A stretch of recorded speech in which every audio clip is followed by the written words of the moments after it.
All right, welcome everyone. Today our topic is California. And I know we've touched on California in a few different lectures, but today we're really going to focus just on conservation science and policy in California. So let me go ahead and share my screen.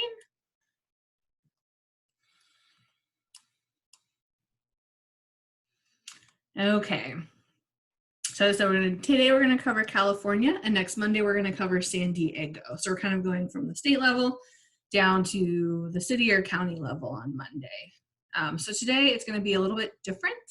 I'm only going to do a shorter lecture. It's kind of an intro, and then I actually have a scavenger hunt activity online, an online scavenger hunt activity planned for the rest of the class to help you do a little of your own digging into different types of conservation projects in California, and give you a little more flexibility to kind of, explore different projects that you're maybe more interested in. So I'll explain that as we go. 2 more lectures after today.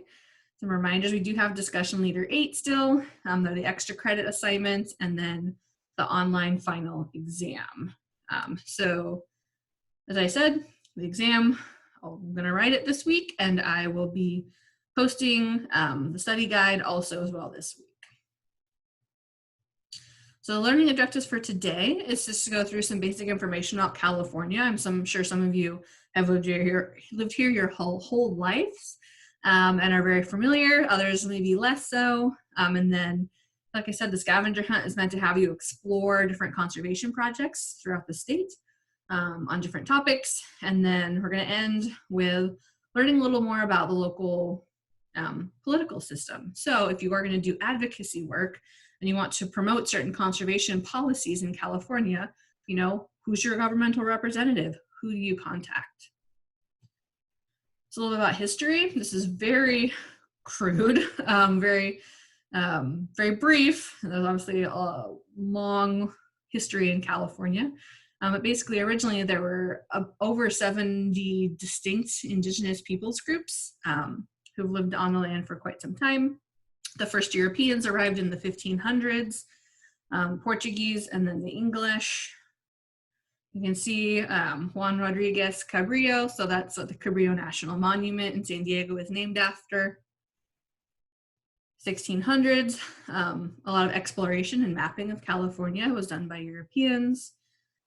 Spanish missionaries started setting up shop in the 1700s, and generally most of California at that time was governed largely by Spain. However, the Mexican War of Independence from Spain gave Mexico independence basically, and that included California. So California was part of Mexico starting in 1821.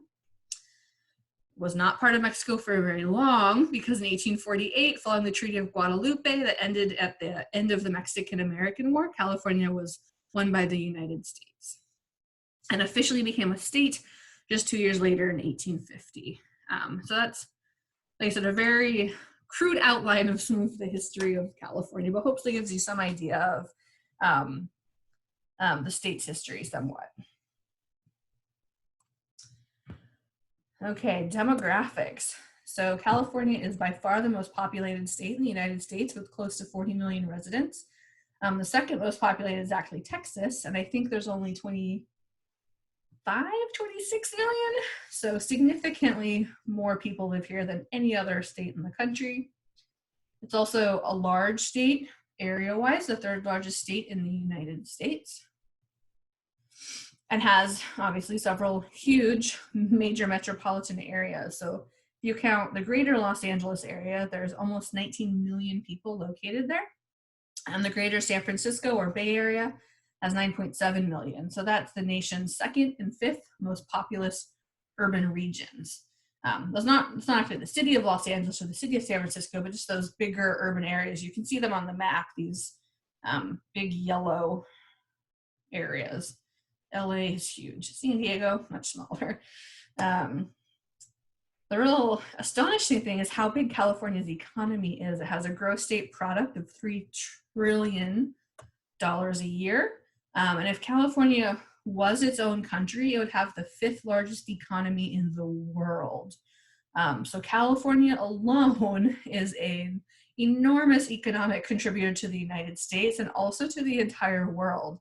5th largest economy in the world means it's larger than a lot of Asian countries that have significantly more people. The economy is larger than a lot of European countries. So in terms of the economic benefits or the economic importance of California, it's incredibly significant. California is also one of the more diverse states in the country. You can see from the 2018 census, the #1 ethnic group is actually Hispanic or Latino, followed closely by non-Hispanic whites, Asian, Black or African American, then a few other groups as well. Native American and Alaska Native, Native Hawaiian and Pacific Islander, or 2 or more races. Caucasian whites are actually not the dominant ethnic group in California, which is not true in most states of the United States. Okay, so the environment. There's some history, some demographics. The environment of California is equally as diverse as its people. As far as geography, climate, landscapes, ecosystems, it's a very diverse state. For example, you have Mount Whitney, which is the highest peak in the contiguous 48 states. So that basically means not including Alaska and Hawaii. Mount Whitney is at 14,505 feet. On the other side, though, you also have the lowest point in the United States, which is Death Valley, and particularly one spot called Badwater Basin, which I have not been to, but it's pretty high on my list, is at negative 279 feet. So California not has only the highest point, but also the lowest point. And particularly astonishing is that if you look at the horizontal distance from the highest to the lowest point, it's only 90 miles. So you can go from all the way up to the highest point in the US down to the lowest point in only 90 miles, which is pretty mind-boggling when you think about it. Also kind of unique is that 45% of the state is covered by forests. So that's a lot of the Sierras, particularly. California has a lot of forest resources. And then the climate also ranges significantly from polar to subtropical. So this just really shows the wide variety of ecological and environmental diversity in California.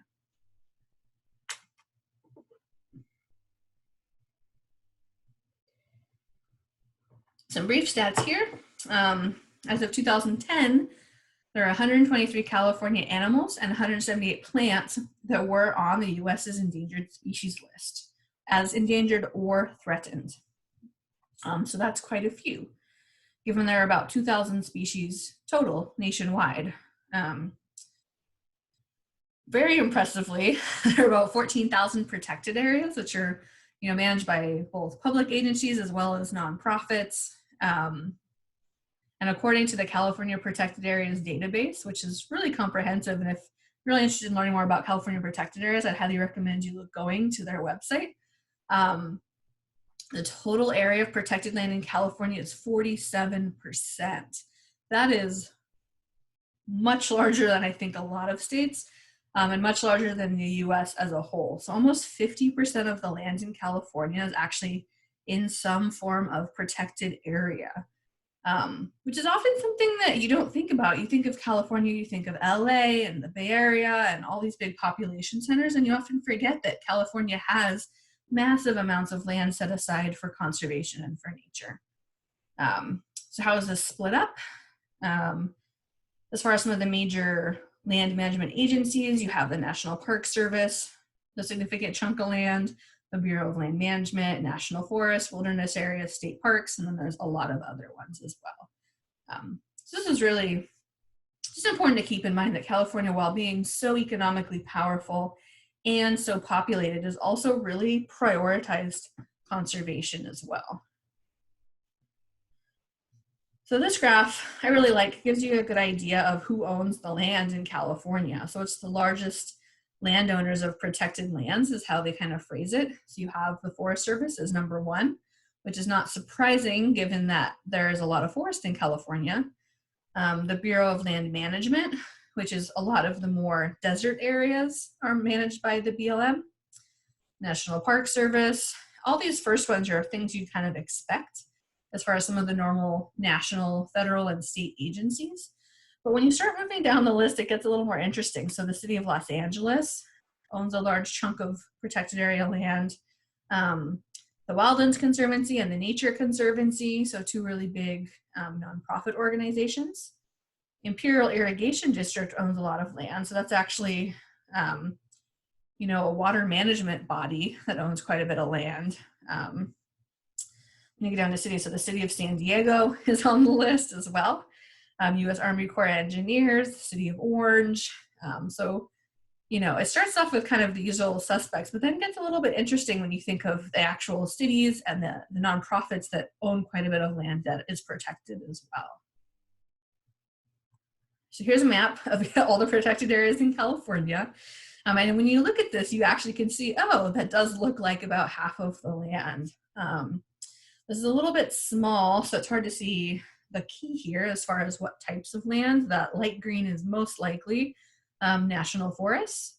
And I think the dark green is national parks. National parks and so forth. So you can see this matrix of different protected areas, largely in the north and the eastern part of the state, but also scattered throughout other parts of the state, which, as I said, combined with the population is quite incredible. And I also forgot to mention the importance of agriculture in California, which is another huge user of land. So between the population, the agriculture, and the protected areas, there's really a lot going on in California, and a lot to learn as far as protected areas go and conservation goes. Okay, so that's basically my introduction to California lecture.